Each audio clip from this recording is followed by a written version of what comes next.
Narko-jinoyat bu butun dunyoda eng ko'p tarqalgan jinoyat turlaridan biri. Giyohvandlik esa insoniyat salomatligi, oilalarning butunligi, yurt taraqqiyotiga g'ov bo'ladigan illat. Shu bois ham bugungi kunda ushbu jinoyatlarga qarshi keskin kurash olib borish davr taqozosi hisoblanadi. Hozir shu haqda.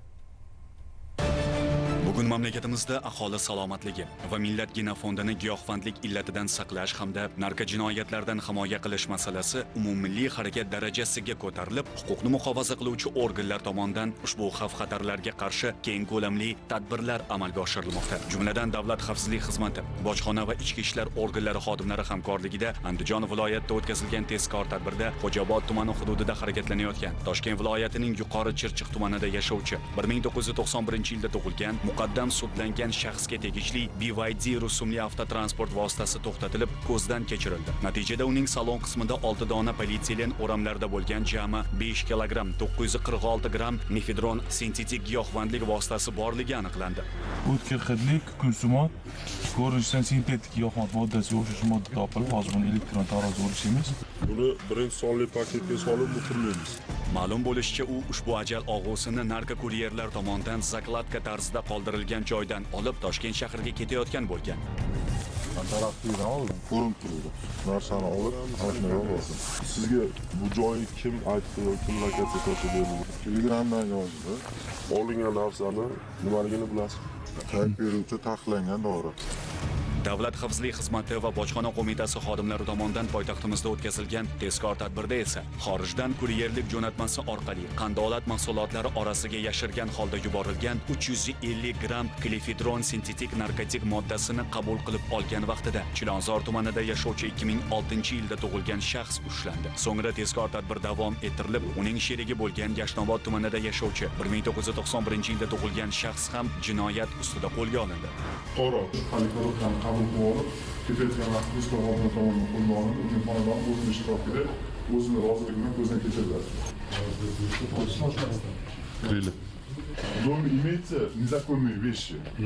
Что имеется? Где? Покажите. Aniqlanishicha, mazkur fuqaro o'zining yashash xonadonida narkolaboratoriya tashkil qilgan bo'lib, undan taxminiy og'irligi 5 kilogramm 300 gramm bo'lgan sintetik giyohvand moddalar, gashish va marixuana moylariga o'xshash moddalar, elektron tarozilar, kolba idishlar, uyali aloqa vositalari va laboratoriyada foydalaniladigan moslamalar ashyoviy dalil sifatida olindi. Xonadon xolislar ishtirokida o'zining roziligiga binoan tekshirilganda giyohvand moddasiga o'xshash moddalar hamda ichida yoqsimon moddasi bo'lgan 2 dona aro yozuvli morojniga o'xshash, lekin uning so'zidan ushbu pakovkalarning ichida giyohvand moddasi yog'i mavjud bor deb aytib o'tilgan moddalar ushbu giyohvandlik moyi deb aytayotgan giyohvandlik moddalarini maydalab tarqatish uchun mo'ljallangan. Ichida giyohvand moddasi bilan shpris, zip paketlar, undan tashqari muqaddam ishlatilishda bo'lgan sintetik giyohvand moddalari tayyorlashda ishlatilgan narko laboratoriyaning asbob uskunalari, ya'ni kolbalar, havo chiqarish moslamalari, har xil mini kolbalar hamda qayta sitadan o'tkazish moslamasi, havo tozalash uchun respiratorlar borligi aniqlandi.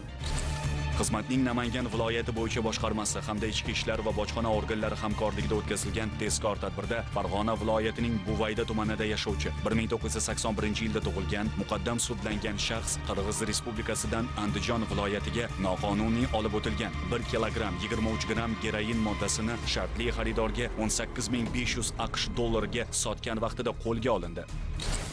Bunday salbiy holat Sirdaryo viloyatida ham qayd etilib, Surxondaryo viloyatining Denov tumanida yashovchi 1993, 1996 va 1997-yillarda tug'ilgan 3 nafar shaxs ketayotgan Cobalt rusumli avtotransport vositasi Davlat xavfsizlik xizmati, ichki ishlar hamda bojxona organlari xodimlari hamkorligida Sayxunobod tumanidagi Sayxun yo'l patrul xizmati maskanida to'xtatilib, xolislar ishtirokida ko'zdan kechirildi. Natijada avtomashinaning eshik qismidagi xufiyona joyga 2516 dona regapen nomli kuchli ta'sir qiluvchi dori vositalari yashirilganligi aniqlandi. Ma'lum bo'lishicha, ular ijtimoiy tarmoq orqali ushbu dori vositalarini Qo'qon shahridagi zakladka tarzida qoldirilgan joydan olishgan.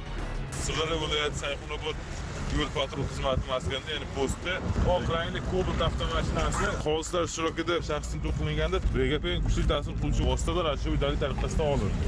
Hozirda barcha holatlar yuzasidan qonunbuzarlarga nisbatan jinoyat ishlari qo'zg'atilib, tergov harakatlari olib borilmoqda.